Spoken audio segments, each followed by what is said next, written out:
हमने कहा कि कहीं एक भी सीट ये जीतने नहीं जा रहे हैं। कितना भी प्रयास कर लें, जनता समझ चुकी है कि इन ठगबंधनों की जामात का न नीयत साफ है, न नीति स्पष्ट है और न ये युवाओं के भविष्य को कहीं से सुरक्षित रख सकता है। की बात करते हैं राजनीति में कौन सा चपरासी क्वार्टर से में रहने वाला फार्म हाउस और महलों का राजा बड़ा किसका परिवार है हिम्मत जारी करे लिस्ट। अब वो तो कहेंगे ही, उनका कहना काम है। कोई भी नहीं कहता है कि हम हारने जा रहे हैं, लेकिन आप देख लेंगे जब चुनाव का रिजल्ट आएगा 4 जून को, आप लोग लिख के रख लीजिए, एनडीए प्रचंड बहुमत से बिहार में ही नहीं पूरे देश में जीती। देखिए ये ठगों की जमात है और जनता को लंबे समय तक ठगने का, भ्रमित करने का और राष्ट्र को कमजोर करने का काम किए हैं।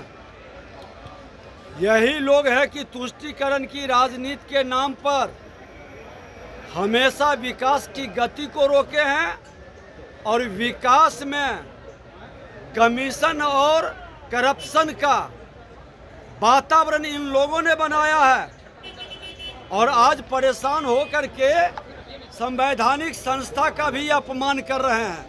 आज तेजस्वी यादव बड़े मन से कहा है कि एनडीए नहीं तो इंडिया गठबंधन को वोट करे। पप्पू यादव भी वहां से पूर्णिया से लड़ रहे हैं। हमने कहा कि कहीं एक भी सीट ये जीतने नहीं जा रहे हैं। कितना भी प्रयास कर लें, जनता समझ चुकी है कि इन ठगबंधनों की जामात का न नीयत साफ है, न नीति स्पष्ट है और न ये युवाओं के भविष्य को कहीं से सुरक्षित रख सकता है। सर, परिवारवाद पे भी सवाल उठा रहे हैं तेजस्वी यादव, परिवारवाद पे भी सवाल उठा रहे हैं कि प्रधानमंत्री के इतने भाई बहन हैं। पूरा लिस्ट जो है उन्होंने जारी किया है बीजेपी के नेता का। आज किसके कितने भाई बहन हैं, कह रहे फालतू की बात करते हैं लोग। राजनीति में कौन सा चपरासी क्वार्टर से में रहने वाला फार्म हाउस और महलों का राजा बड़ा किसका परिवार है हिम्मत जारी करे लिस्ट।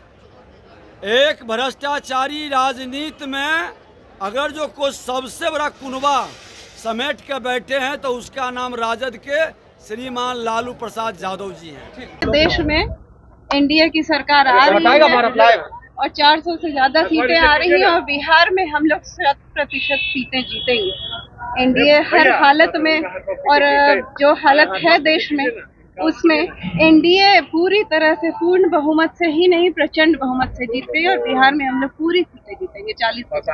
लेकिन तेजस्वी यादव मैम कह रहे हैं कि चारों सीट पर जो मतदान हुए हैं उनमें एक भी सीट एनडीए नहीं जीतेगी। अब वो तो कहेंगे ही, उनका कहना काम है। कोई भी नहीं कहता है कि हम हारने जा रहे हैं, लेकिन आप देख लेंगे जब चुनाव का रिजल्ट आएगा 4 जून को, आप लोग लिख के रख लीजिए, एनडीए प्रचंड बहुमत से बिहार में ही नहीं पूरे देश में जीती। बीजेपी के नेता लगातार कह रहे हैं कि 40 की 40 सीट जो बिहार की है हम लोग जीत रहे हैं। बिल्कुल, मैं भी वही कह रही हूँ, 40 की 40 सीटें हम लोग जीतेंगे और देश में भी हम लोग प्रचंड बहुमत 400 से पार तो हम लोग करने वाले हैं, 500 भी हो सकता है। काराकाट सीट पर क्या होगा मैम? एक तरफ उपेंद्र कुशवाहा है तो वही दूसरी तरफ निर्दलीय पवन सिंह जो है वो ताल ठोक रहा है। हम लोगों के सामने कोई टिकने वाला नहीं है, यही मैं कहना चाहती हूँ। और जब 40 सीटें आ जाएंगी तो काराकाट अपवाद कहाँ से। बीमा भारती जो है वो अब आरजेडी ज्वाइन की है, पूर्णिया से वो चुनाव मैदान में उतरी हैं, कैसे देख रही हैं? आपने कल देखा होगा, सब लोगों ने देखा है, तेजस्वी यादव जी जब गए तो भीड़ नगण्य थी। उसी से आप समझ सकते हैं कि क्या हालत है वहाँ पे। बीमा भारती जी की आदरणीय है, हमारे पार्टी में थी, लेकिन वो गई हैं तो अपनी क्या दुर्दशा करवा रही हैं और क्या करवाएंगी भविष्य में वो आप सब देखेंगे। क्या वजह है जिसके कारण वो जदयू छोड़कर वो आरजेडी चलेगी? सत्ता की बात होती है, उसमें मैं तो कुछ कह नहीं सकती हूँ, वो समझेंगे क्या वजह है, लेकिन अपनी दुर्दशा कराने गई हैं और दुर्दशा होगी।